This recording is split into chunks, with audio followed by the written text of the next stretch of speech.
જય હિન્દ વિદ્યાર્થી મિત્રો, welcome to my YouTube channel Gujarati grammar by Basira Mandra. વિદ્યાર્થી મિત્રો, ટેટ 1ની પરીક્ષા તમે આપી, જેમાં ગદ્યાર્થ ગ્રહણ પદ્યાર્થ ગ્રહણની સાથે અલંકારનો પ્રશ્ન, નિપાતનો પ્રશ્ન અને સાથોસાથ જોડણીના પ્રશ્નોને લઈ અને તમે પરીક્ષાઓ આપેલી છે વિદ્યાર્થી મિત્રો. હવે ટાટ એસ અને ટાટ HS ની પરીક્ષા ટૂંક સમયમાં લેવાની છે. બરોબર છે. એ પરીક્ષાઓ હજુ ડિક્લેર થવાની બાકી છે, પરંતુ ખૂબ જ કોન્ફિડન્સ સાથે હું કહું છું કે આ પરીક્ષાઓ ખૂબ જ વહેલી તકે જે છે એ લેવાવાની છે. એટલે શરૂઆત એની આપણે અત્યારથી જ કરીએ છીએ કે ગુજરાતી વ્યાકરણ અને સાહિત્ય આધારિત પ્રશ્નો જે છે એ હું એક સમજૂતી સાથે તમારી માટે લઈને આવી છું. વિદ્યાર્થી મિત્રો, ખૂબ જ તમને ઉપયોગી બનશે. ગુજરાતી શીખવા માટે આમ તો કહી શકાય કે તમારે કોઈ પણ પ્રકારના ક્લાસીસમાં જવાની જરૂર નથી.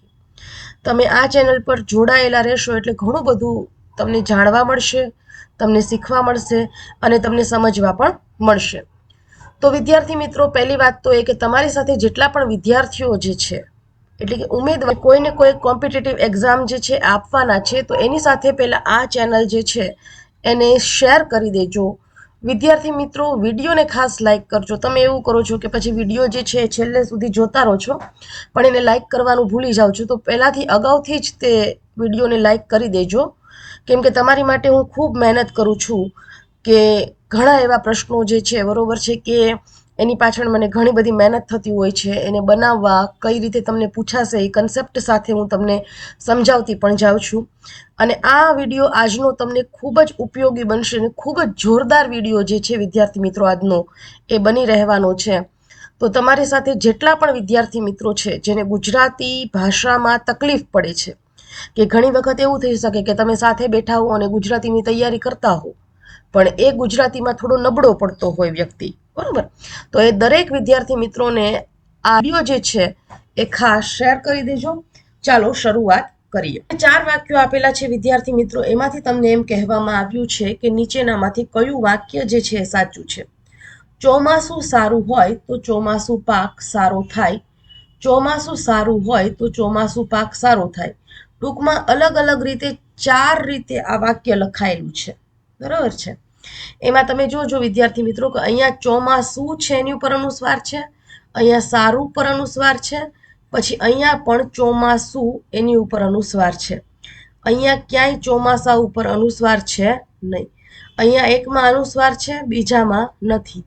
અહીંયા સારું ઉપર અનુસ્વાર છે, એટલે એકમાં ચોમાસું ઉપર અનુસ્વાર નથી અને એકમાં ચોમાસું પર અનુસ્વાર છે. જુઓ વિદ્યાર્થી મિત્રો, સૌથી પહેલા તો ચોમાસું એટલે શું? તો કે જે 4 માસનું સમૂહ હોય એને શું કહેવામાં આવે છે? તો કે ચોમાસું કહેવામાં આવે છે.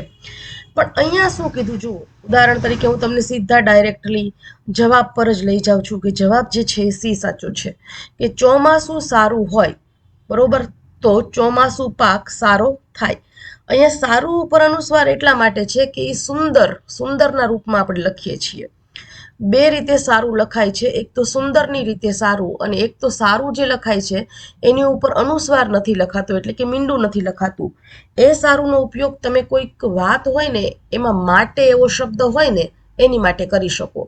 દાખલા તરીકે તમારી માટે હું આ લાવ્યો છું, તો તમારી સારું હું આ લાવ્યો છું, તો એમાં ક્યારેય અનુસ્વાર આવતો નથી. અને સારું જે ખરેખર સારાના અર્થમાં છે, સુંદરના અર્થમાં છે, એમાં હંમેશા શું કરવાનું હોય છે? તો કે અનુસ્વાર કરવાનું હોય છે. ચોમાસું એટલે 4 માસનો સમૂહ, બરોબર, એટલે અહીંયા ચોમાસું ઉપર અનુસ્વાર કર્યો છે. પણ અહીંયા પાકને કેવો કીધો? તો કે ચોમાસું પાક, એટલે પાક જે છે ને એ પુલ્લિંગ છે, એટલે ચોમાસું ઉપર અહીંયા અનુસ્વાર જે છે એ આવતો નથી. ચાલો ત્યાર પછી નેક્સ્ટ ક્વેશ્ચન તરફ આગળ વધીએ. નીચેનામાંથી કયો શબ્દ પાણીનો સમાનાર્થી નથી? સલીલ, તોયમ, જલજ અને વારી. હવે વિદ્યાર્થી મિત્રો, સલીલ એટલે પણ પાણી થાય, તોયમ એટલે પણ પાણી થાય અને વારી એટલે પણ પાણી થાય, પણ જલજ જે છે એનો અર્થ અહીંયા પાણી એવો થતો નથી. માટે અહીંયા સી જે છે એ સાચો ઓપ્શન છે. ચલો ત્યાર પછી નેક્સ્ટ ક્વેશ્ચન તરફ આગળ વધીએ. ઉચિત, આગ, ઉપજ અને ઈમાન, આ 4 શબ્દો વિદ્યાર્થી મિત્રો તમને અલગ અલગ ઓપ્શન રૂપે આપેલા છે. બરોબર છે. અહીંયા આપેલું છે જો ઉચિત, આગ, ઉપજ અને ઈમાન. આ શબ્દોને શબ્દકોશના ક્રમમાં ગોઠવતા સૌથી છેલ્લે કયો શબ્દ અમને એવો પ્રશ્ન કીધો છે. તો સાચો આન્સર શું આવશે? તો કે ઉપજ. ચલો ત્યાર પછી નેક્સ્ટ ક્વેશ્ચન તરફ આગળ વધીએ. નીચેના પૈકી કયો અક્ષરમેળ છંદ છે? ઝૂલણા, ઉપજાતિ, સવૈયા અને હરિગીત. તો વિદ્યાર્થી મિત્રો ઉપજાતિ જે છે એ અહીંયા તમારે અક્ષરમેળ છંદ છે. હરિગીત, સવૈયા અને ઝૂલણા જે છે બરોબર, એ ત્રણેય કેવા છે? તો કે માત્રામેળ છે. ચાલો ત્યાર પછી સ્મિત વેરીને તમે વેરીને મિત્ર બનાવો, અલંકાર ઓળખો. યમક, અંત્યાનુપ્રાસ, વ્યતિરેક કે રૂપક. હવે જુઓ મિત્રો, અંત્યાનુપ્રાસ અલંકાર ક્યારે આવશે? તો કે જો અંતમાં પ્રાસ રચાયો હોય ને તો અંત્યાનુપ્રાસ બને. વ્યતિરેક અલંકાર ક્યારે બને? તો કે અતિરેક થાય ત્યારે વ્યતિરેક બને. રૂપક ક્યારે બને? તો કે ઉપમેય અને ઉપમાન જે છે એને એક માની લેવામાં આવે બરોબર, ત્યારે શું બને છે? તો કે રૂપક બને છે. અહીંયા તમને જવાબ શું આવશે? તો કે યમક અલંકાર. હવે જો વિદ્યાર્થી મિત્રો, અહીંયા યમક અલંકાર પહેલા તો એક એની ડેફિનેશન આપણે સમજીએ કે યમક અલંકાર જે છે કઈ રીતે બને છે.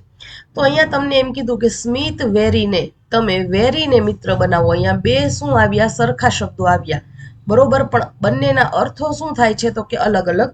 જોઈએ આપણે બરોબર છે. વેરી એટલે કે શત્રુ અને વેરીને એટલે કે ઢોળીને એટલે કે સમર્પિત થઈને. એટલે તમારું હાસ્ય જે છે એ તમે સમર્પિત કરીને બરોબર. વેરી એટલે કે તમારો જે શત્રુ છે એને તમે શું બનાવો? મિત્ર બનાવો. એવો ભાવ આ અલંકારમાં તમને જણાવવામાં આવેલો છે. ચલો ત્યાર પછી નેક્સ્ટ ક્વેશ્ચન તરફ આગળ વધીએ. સમાસ ઓળખાવાનો છે પંચાંગ, દ્વિગુ, કર્મધારય, ઉપપદ અને તત્પુરુષ. વિદ્યાર્થી મિત્રો જવાબ જે છે શું આવશે? તો કે દ્વિગુ સમાસ આવશે બરોબર. 5 અંગોનો સમૂહ. શબ્દ જે છે ને એનો તમે વિગ્રહ કરો ને ત્યારે એમાં પેલો શબ્દ હોય ને એ સંખ્યાવાચક હોય ને એટલે હંમેશા કયો સમાસ હોય? તો કે દ્વિગુ સમાસ બને છે.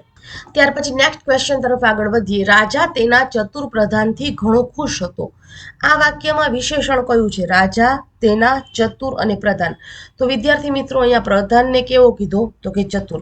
માટે આન્સર શું આવશે? તો કે ચતુર. ચતુર એ શું છે? તો કે એનો ગુણ છે, માટે આ કયો વિશેષણ આવશે? તો કે ગુણવાચક વિશેષણ આવશે. ચલો ત્યાર પછી નેક્સ્ટ ક્વેશ્ચન તરફ આગળ વધીએ. દૂધનો દાજિયો છાશ પણ ફૂંકીને પીવે.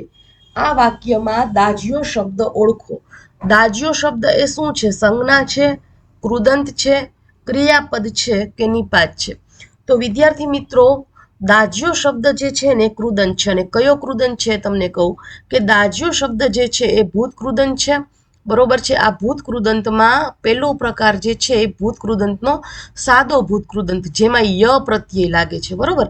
બે પ્રકાર છે ભૂત કૃદંતમાં, એક સાદો અને બીજો જે છે પરોક્ષ. સાદામાં ય પ્રત્યય લાગે છે અને પરોક્ષ જે છે એમાં એલ પ્રત્યય લાગે છે. ચલો ત્યાર પછી આગળ વધીએ. જુરાપો શબ્દનો સમાનાર્થી શબ્દ જણાવો. કપાળ, ઝંખવાણું, હિંચકો અને કલ્પાંત. તો આન્સર સાચો શું આવશે? તો કે કલ્પાંત. ત્યાર પછી નેક્સ્ટ ક્વેશ્ચન. મોહ માયા વ્યાપે નહીં તેને, દઢ વૈરાગ્ય તેના મન મારે. વાક્યમાં ગુણવાચક વિશેષણ જણાવો. મોહ, માયા, દઢ અને વૈરાગ્ય. તો વિદ્યાર્થી મિત્રો અહીંયા વૈરાગ્ય જે છે એને કેવો કીધો? તો કે દઢ. એટલા માટે એ શું છે? તો કે ગુણવાચક વિશેષણ છે. ચલો ત્યાર પછી રિક્ષા ભાડું શબ્દનો સમાસ ઓળખાવાનો છે. હવે રિક્ષા ભાડું શબ્દને જ્યારે આપણે છૂટો પાડીએ છીએ વિદ્યાર્થી મિત્રો તો આન્સર શું આવે છે? તો કે રિક્ષાનું ભાડું. માટે એ કેવો છે? તો કે તત્પુરુષ સમાસ છે.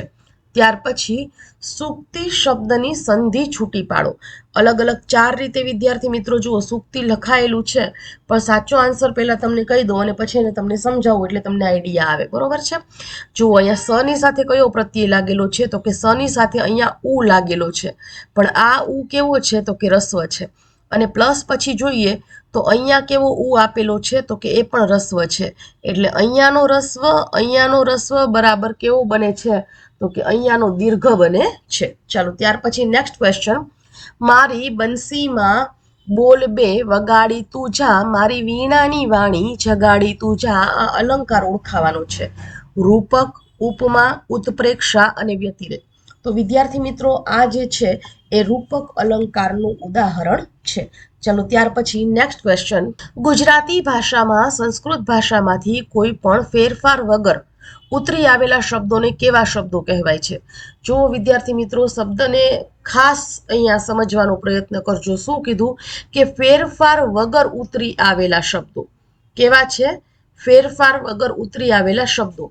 તો ફેરફાર વગર ઉતરી આવેલા શબ્દોને શું કહેવામાં આવે છે? તો કે તત્સમ શબ્દો કહેવામાં આવે છે. બરોબર છે. ત્યાર પછી દૃશ્ય શબ્દો શું છે તમને શીખવાડું. તો કે જેના મૂળ કે કુળ શોધવું અઘરું છે, એટલે કે જેના મૂળ કે કુળ આપણી ભાષામાં ક્યાંય નથી એવા શબ્દોને દૃશ્ય શબ્દો કહેવામાં આવે છે. અને ત્યાર પછી તદ્ભવ શબ્દો, ઓપ્શન સી માં જે તદ્ભવ શબ્દો છે એ તો કે સંસ્કૃતમાંથી થોડા ફેરફાર સાથે ઉતરી આવેલા શબ્દોને તદ્ભવ શબ્દો કહેવામાં આવે છે. વિદ્યાર્થી મિત્રો, નમ્ર વિનંતી કે વિડીયોને ખાસ લાઈક કરવાનું ભૂલતા નહીં અને તમારા વિદ્યાર્થી મિત્રો જે ગુજરાતી વિષયમાં ખાસ કરીને કાચા છે એને આ વિડીયોને શેર કરવાનું ભૂલતા નહીં. ચલો ત્યાર પછી આગળ વધીએ. નીચેના પૈકી નિપાત ન વપરાયું હોય તેવું વાક્ય કયું છે? ચલો ચારેય વાક્યો એક પછી એક જોશું. તમે તો ભાઈ ભારે ઉતાવળા, અહીંયા તો નિપાત છે. મારા લગ્નમાં તમે આવશો કે, અહીંયા કે નિપાત છે. તમે જ કહેશો કે હું મળતો નથી, અહીંયા જ નિપાત છે. બધા બાળકો બગીચામાં કિલ્લોલ કરે છે. વિદ્યાર્થી મિત્રો, આ નીચે જે આપેલું છે ડી ઓપ્શન, એમાં કોઈ પણ પ્રકારનું નિપાત વપરાયેલું નથી, માટે સાચો આન્સર શું આવશે? તો કે ડી, બધા બાળકો બગીચામાં કિલ્લોલ કરે છે. ચલો ત્યાર પછી આગળ વધીએ. ગુજરાતીમાં નો, નું, ની, ના પ્રત્યય કઈ વિભક્તિ દર્શાવે છે? તો એ વિભક્તિ છે વિદ્યાર્થી મિત્રો સંબંધ વિભક્તિ. સંબંધ એટલે છઠ્ઠી વિભક્તિ થાય છે. અહીંયા અપાદાન આપેલું છે. અપાદાન શું કરે છે ખબર છે? કે છૂટો પડવાનો ભાવ દર્શાવે છે, એટલે પાંચમી વિભક્તિ છે. સંપ્રદાન જે છે ને વિદ્યાર્થી મિત્રો એ ચોથી વિભક્તિ છે. તું બહુ વાતો કરમાં વાક્યનો પ્રકાર ઓળખાવો. આજ્ઞાર્થ, ઉદ્ગાર, નિષેધ અને સંભાવનાર્થ. તો અહીંયા માં એવો શબ્દ આવ્યો વિદ્યાર્થી મિત્રો, એટલે વાક્યનો પ્રકાર કયો બનશે? તો કે નિષેધ વાક્ય બનશે. ના, નહીં, નથી, ન અને માં આટલા શબ્દો જ્યારે વાક્યમાં આવે ત્યારે એ પ્રકાર કેવો બને છે? તો કે નિષેધ બને છે. સાચી જોડણી દર્શાવવાની છે. અલગ અલગ 4 રીતે નિમણૂક લખવામાં આવેલું છે. તો સાચો આન્સર છે ને વિદ્યાર્થી મિત્રો એ ડી છે. બરોબર છે. ણુક પ્રત્યય જેમાં લાગ્યું હોય ને, ણુક પ્રત્યય, બરોબર છે. એમાં ઉ કેવું આવે? તો કે દીર્ઘ આવે છે. નિમણૂકમાં ક્યારેય અણ રસ્વ આવતો નથી અને ઉપર અનુસ્વાર પણ આવતો નથી. મોટા ભાગના આપણા વિદ્યાર્થી મિત્રો જે છે ને અહીંયા બી ઓપ્શન આપેલો છે ને, જો ધ્યાન આપો, આ બી ઓપ્શન આપેલો છે ને એ રીતે નિમણૂક એવું લખે છે. પણ વિદ્યાર્થી મિત્રો તમે જ્યારે ટાટ એસ કે ટાટ એચએસ ની પરીક્ષા પ્રિલિમ પાસ કરશો એટલે તમારે મેઇન્સ આપવાની થશે. બરોબર છે. અને મેઇનમાં જ્યારે તમે પત્ર લેખન લખશો કે ચર્ચા પત્ર લખશો ત્યારે આ નિમણૂક જેવો શબ્દ તમારે ત્યાં મૂકવાનો થશે, એટલે કે એ શબ્દ આવશે. એટલા માટે આ શબ્દ જે છે તમારા માઇન્ડમાં સેટ કરી લેજો કે નિમણૂક જે છે એ હંમેશા આ રીતે લખાય છે.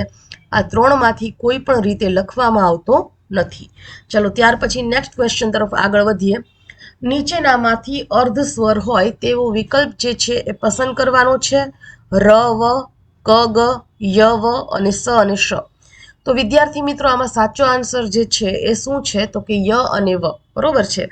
એ વર્ણ પરિચયમાં અથવા વર્ણમાળા જે છે એમાં એને અર્ધ સ્વર તરીકેનું સ્થાન આપવામાં આવ્યું છે. આ સાથે તેને અંતઃસ્થ તરીકે પણ ઓળખવામાં આવે છે. ચલો ત્યાર પછી નેક્સ્ટ ક્વેશ્ચન તરફ આગળ વધીએ. નીચેનામાંથી કયા શબ્દની જોડણી યોગ્ય નથી? પૂર્ણિમા, ઉર્જા, ઢોલિયો અને કારકિર્દી. તો વિદ્યાર્થી મિત્રો આ કારકિર્દી જે છે ને સાચું લખાયેલું છે. ઢોલિયો જે છે એ પણ સાચું લખાયેલું છે. પૂર્ણિમા જે છે એ પણ સાચું લખાયેલું છે. પણ ઉર્જા જે છે એ ખોટું લખાયેલું છે. માટે આ શબ્દની જોડણી જે છે એ યોગ્ય નથી. કારણ કે ઉર્જામાં ઉ જે છે અહીંયા રસ્વ આપ્યો છે. ખરેખર ઉર્જામાં ઉ કેવું આવે છે? તો કે દીર્ઘ આવે છે. ચલો ત્યાર પછી નેક્સ્ટ ક્વેશ્ચન તરફ આગળ વધીએ છીએ. પૂર્વાદિત્ય તમને પહેલેથી જ કહેતો હતો રેખાંકિત કૃદંતનો પ્રકાર ઓળખાવાનો છે. આમાં કહેતો એવા શબ્દની નીચે અંડરલાઈન કરેલી છે. એટલે કહેતો જે છે એમાં ત પ્રત્યય આવ્યો, એટલે ત પ્રત્યય કયા શેમાં આવે છે? તો કે વર્તમાન કૃદંતમાં આવે છે. બરોબર છે. કોઈ પણ કાળની ચાલુ એટલે કે શરૂ ક્રિયા જ્યારે દર્શાવવામાં આવે ત્યારે વર્તમાન કૃદંત બને છે. એનો પ્રત્યય છે ત અને ત પરથી બનતા તો, તી, તું અને તા. ચાલો ત્યાર પછી નેક્સ્ટ ક્વેશ્ચન તરફ આગળ વધીએ. નીચેના વાક્યમાં રેખાંકિત શબ્દનો સમાસ ઓળખાવો. નિષ્ફળતા મળી ત્યારે તેની આંખોમાં હતાશા પથરાઈ ગઈ. ઉપપદ, તત્પુરુષ, કર્મધારય અને બહુવ્રીહી. બરોબર છે. તો સાચો આન્સર શું આવશે? તો કે બહુવ્રીહી આવશે. બરોબર છે. જે નિરાશ થયો છે તે અથવા જે હતાશ થયો છે તે, બરોબર, એવા વ્યક્તિના અર્થમાં શું આવશે? તો કે હતાશા આવશે. જેને સફળતા મળી નથી અથવા તો જેને હતાશા મળી છે તે, ઘણા બધા અર્થો આના નીકળી શકે. આન્સર આવશે બહુવ્રીહી સમાસ. વિદ્યાર્થી મિત્રો, ફરી પાછી તમને રિક્વેસ્ટ કરું છું, વિડીયોને લાઈક કરવાનું ખાસ ન ભૂલતા અને તમારા વિદ્યાર્થી મિત્રો સાથે એને શેર કરી દેજો. કોઈ પણ કોમ્પિટિટિવ એક્ઝામ આપતો વિદ્યાર્થી હોય, વિદ્યાર્થી મિત્રો, બરોબર છે, કે એ કોઈ પણ એક્ઝામ આપતો હોય તો દરેકને માટે આ સિરીઝ જે છે એ ખૂબ ઉપયોગી બનશે. કેમ કે દરેકમાં વ્યાકરણ જે છે એ એક સરખું જ આવતું હોય છે, કોઈ અલગ અલગ વ્યાકરણ જે છે એ આવતું નથી. એટલે દરેકની માટે આ વિડીયો જે છે એ ખૂબ ઉપયોગી બનશે. માટે આ વિડીયોને શેર કરવાનું ભૂલશો નહીં. ચાલો નેક્સ્ટ ક્વેશ્ચન તરફ આગળ વધીએ. અલંકાર ઓળખાવો. આ રાજા સિંહ જેવો છે. ઉત્પ્રેક્ષા, ઉપમા, રૂપક અને વ્યાજસ્તુતિ. તો રાજાને કોની સાથે સરખાવવામાં આવ્યો છે? તો કે સિંહ સાથે સરખાવવામાં આવ્યો છે. માટે આનો આન્સર શું આવશે? તો કે ઉપમા અલંકાર. ચલો ત્યાર પછી સમાનાર્થી શબ્દ લખવાનો છે. પ્રત્યવાયનો, વાયુ, નદી, સામુ અને વિઘ્ન. તો સાચો આન્સર શું આવશે? તો કે વિઘ્ન એવો આવશે. ચલો ત્યાર પછી નેક્સ્ટ ક્વેશ્ચન. સ્નિગ્ધ શબ્દનો સમાનાર્થી અર્થ જે છે એ જણાવવાનો છે. મધુર, ગભરાટ, સૌજન્ય અને સુવાળું. તો સાચો આન્સર શું આવશે? તો કે સુવાળું. ત્યાર પછી નેક્સ્ટ. ગુજરાત સરકાર દ્વારા સૌ પ્રથમ સાહિત્ય ગૌરવ પુરસ્કાર કોને આપવામાં આવ્યો છે? વિદ્યાર્થી મિત્રો, અહીંયા જે છે, બરોબર છે, એ થોડાક સાહિત્યના પ્રશ્નો આપણે જે એમાં એડ કર્યા છે એ હવે થોડા સ્ટાર્ટ થાય છે. એટલે ખાસ ધ્યાન રાખજો. સાહિત્ય ગૌરવ પુરસ્કારની વાત કરવામાં આવી છે, એના વિશે પણ હું તમને આ ક્વેશ્ચનમાં જ માહિતી આપીશ. પણ અહીંયા એમ કહેવામાં આવ્યું છે કે ગુજરાત સરકાર દ્વારા સૌ પ્રથમ સાહિત્ય પુરસ્કાર કોને આપવામાં આવ્યો છે? સાહિત્ય ગૌરવ પુરસ્કાર. બરોબર. તો એ જે છે એ વિષ્ણુ પ્રસાદ ત્રિવેદી નામના આપણા જે સર્જક છે, એ સર્જકને આ એવોર્ડ જે છે એનાથી સન્માનિત કરવામાં આવ્યા છે. સાહિત્ય અકાદમી દ્વારા એનાયત કરી ₹1,00,000ની રોકડ રકમ અને શાલ ઓઢાડીને સન્માન કરવામાં આવે છે. આ પુરસ્કાર જે છે કોના દ્વારા આપવામાં આવે છે? તો કે સાહિત્ય અકાદમી દ્વારા. સર્જક જે હોય છે, બરોબર છે, જેને પુરસ્કાર મળવાનો હોય છે, એને 1,00,000ની રોકડ રકમ અને શાલ ઓઢાડીને એનું સન્માન કે બહુમાન કરવામાં આવે છે. અને ઈસવીસન 1983માં વિષ્ણુ પ્રસાદ ત્રિવેદી એવા પ્રથમ સર્જક જે છે એને સાહિત્ય ગૌરવ પુરસ્કાર એનાયત થયેલો છે. ત્યાર પછી નેક્સ્ટ ક્વેશ્ચન તરફ વિદ્યાર્થી મિત્રો આગળ વધીએ છીએ. ઉમાશંકર જોશીની કૃતિનું નામ જણાવવાનું છે. વાલના વલખા, સાક્ષર જીવન, પાવન પ્રસંગો અને આતિથ્ય. તો આતિથ્ય જે છે એ ઉમાશંકર જોશીની કૃતિ છે. ત્યાર પછી નેક્સ્ટ. ટોલ્સ્ટોયના કયા પુસ્તકથી ગાંધીજીના જીવનમાં ઊંડી છાપ પડી છે? બરોબર છે. તો સાચો આન્સર વિદ્યાર્થી મિત્રો આમાં આવશે unto the last. Unto the last જે છે, બરોબર છે, એનું ચિત્ર મેં પણ અહીંયા તમને સાઈડમાં મૂક્યું છે કે આ અન ટુ ધી લાસ્ટ નામનું જે પુસ્તક છે, બરોબર છે, એનાથી ગાંધીજીના જીવનમાં ઊંડી છાપ પડેલી છે. આ અન ટુ ધી લાસ્ટના સર્જક જે છે એ કોણ હતા? તો કે ટોલ્સ્ટોય. પણ એનો ગુજરાતી અનુવાદ જે છે એ ચિત્તરંજન વોરાએ કરેલો છે. એટલે પરીક્ષામાં કદાચ ક્યારેક આવો પ્રશ્ન પણ પૂછાઈ શકે કે એનો અનુવાદ કયા સર્જકે કરેલો છે? તો ચિત્તરંજન વોરા નામના અનુવાદક જે છે એમણે કરેલો છે. ચલો ત્યાર પછી આગળ વધીએ. પીઠે પાંગરિયો પીપળો નવલકથાના સર્જકનું નામ જે છે જણાવવાનું છે વિદ્યાર્થી મિત્રો. ફિલિપ રાણપરા, મુકુંદરાય પારાશર્ય, આનંદ શંકર ધ્રુવ અને મુકેશ જોશી. તો સાચો આન્સર શું આવશે? તો કે ફિલિપ રાણપરા. એણે આ જે છે નવલકથા રચેલી છે. ચલો ત્યાર પછી માનવીની ભવાઈ નવલકથાકાર ઓળખાવાના છે. એટલે કે માનવીની ભવાઈ આમાંથી કોણે લખેલું છે? ઝવેરચંદ મેઘાણી, પન્નાલાલ પટેલ, ઉમાશંકર જોશી અને બકુલ ત્રિપાઠી. તો માનવીની ભવાઈ જે છે એ પન્નાલાલ પટેલ દ્વારા રચવામાં આવેલી કૃતિ છે. બરોબર છે. ચાલો ત્યાર પછી ઝવેરચંદ મેઘાણી આમાંથી કોના સર્જક છે? સરસ્વતી ચંદ્ર, પૃથ્વી વલ્લભ, એક ચૂસાયેલા ગોટલા અને સૌરાષ્ટ્રની રસધાર. અહીંયા મારાથી એક મિસ્ટેક થઈ ગઈ છે કે અહીંયા જે બુકના ફોટો આપવામાં આવ્યા એને એનિમેશન કરવાનું ખબર નહીં કેમ રહી ગયું છે, કાંઈ વાંધો નહીં. તો ઝવેરચંદ મેઘાણી એટલે શું આવશે? તો કે સૌરાષ્ટ્રની રસધાર. અને આ સૌરાષ્ટ્રની રસધાર જે છે એનું પુસ્તકનું અહીંયા મેં ઇમેજ પણ તમને મૂકેલી છે. ચાલો ત્યાર પછી નેક્સ્ટ, કવિ ધર્મેન્દ્ર માસ્તરનું ઉપનામ જણાવો. માજી, દાજી, મધુરમ અને ઉપરમાંથી એક પણ નહીં. તો સાચો આન્સર શું આવશે? તો કે મધુરમ આવશે. એ કવિ ધર્મેન્દ્ર માસ્તરનું ઉપનામ છે. ત્યાર પછી છપ્પા એટલે શું? 6 પંક્તિવાળો કાવ્ય પ્રકાર.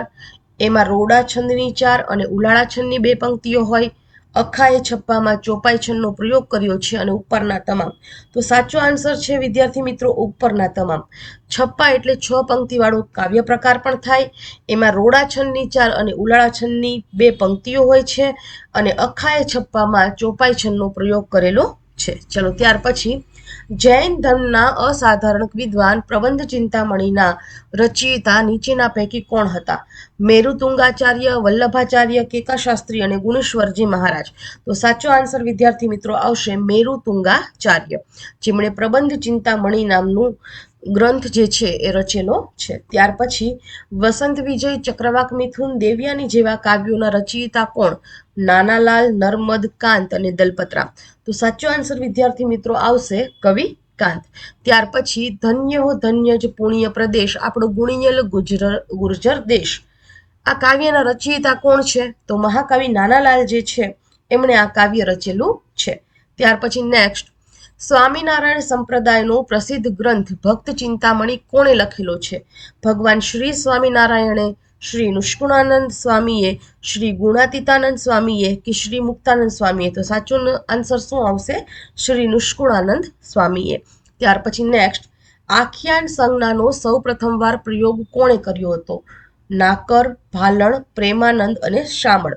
તો વિદ્યાર્થી મિત્રો આનો આન્સર જે છે શું આવશે? તો કે ભાલણ.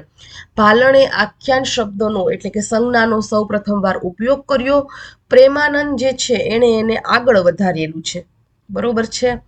એમાં નરસિંહ મહેતાનો ઉલ્લેખ પણ થાય છે અને સુંદર મેવાડાનો પણ ઉલ્લેખ થાય છે.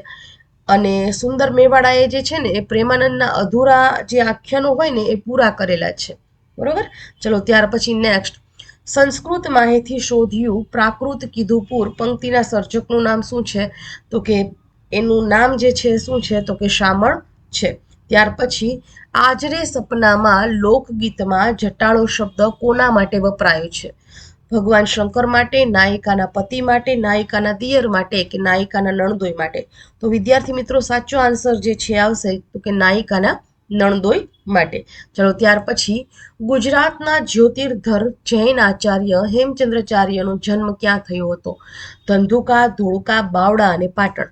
તો વિદ્યાર્થી મિત્રો સાચો આન્સર જે છે આવશે ધંધુકા, કે ધંધુકામાં હેમચંદ્રાચાર્યનો જન્મ થયો હતો. ત્યાર પછી કયા સાહિત્યકારે પરિક્રમા નર્મદા મૈયાની પુસ્તક દ્વારા ગુજરાતી પ્રવાસ સાહિત્યમાં નોંધપાત્ર પ્રદાન કર્યું છે? તો અમૃતલાલ વેગડ જે છે એણે પરિક્રમા નર્મદા મૈયાની એ પુસ્તક જે છે એ રચેલું છે. ત્યાર પછી દ્વિરેફ ઉપનામ કયા લેખકનું છે? જયંત પાઠક, રામનારાયણ પાઠક, હસમુખ પાઠક અને બે વખત અહીંયા હસમુખ પાઠક એવું આવી ગયું છે. સાચો આન્સર જે છે આવશે રામનારાયણ પાઠક. એની વિશે વિગતે માહિતી મેળવીએ કે તેમના નામમાં 2 વાર ર અક્ષર આવતો હોવાને કારણે દ્વિરેફ ઉપનામથી વાર્તાઓ તેમણે પ્રગટ કરેલી છે. કાવ્યોની રચનાઓ તેમણે શેષ ઉપનામ દ્વારા કરી અને સ્વૈર વિહાર ઉપનામથી તેમણે હળવી શૈલીના નિબંધો પણ લખ્યા.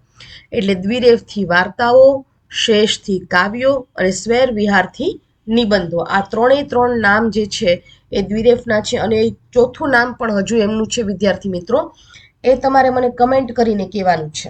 બરોબર, કે એનું ચોથું નામ જે છે એ કયું છે? દ્વિરેફનું ચોથું ઉપનામ જે છે એ તમારે ભૂલ્યા વગર મને કમેન્ટ કરવાની છે. વિદ્યાર્થી મિત્રો ખાસ તમારા મિત્રોને આ વિડીયો શેર કરજો ભૂલતા નહીં, અને લાઈક કરવાનું પણ ભૂલતા નહીં. ચાલો ત્યાર પછી અહીંયા આપણા પ્રશ્નોની સિરીઝ જે છે વિદ્યાર્થી મિત્રો પૂરી થાય છે. થેન્ક યુ, તમે મારી સાથે અત્યાર સુધી જોડાઈને રહ્યા. ખાસ આ વિડીયો જે છે શેર કરજો, શેર કરવાનું ભૂલતા નહીં. બરોબર છે. અને સાથોસાથ વિડીયોને લાઈક કરવાનું અને ચેનલને સબસ્ક્રાઈબ કરવાનું પણ ભૂલતા નહીં. આ સિરીઝ જે છે એવું નથી વિદ્યાર્થી મિત્રો કે ટાટ એસ લખ્યું છે માટે એ લોકો જ આ જોઈ શકે.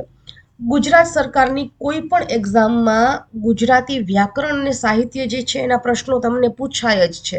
એટલે ગમે તે વિદ્યાર્થીઓ જે છે એ પોતાના અને સાહિત્ય જે છે બરોબર એને આવરદુ બનાવવા માટે, એમાં નિષ્ણાત બનવા માટે આ સિરીઝ જે છે એ જોઈ શકે છે.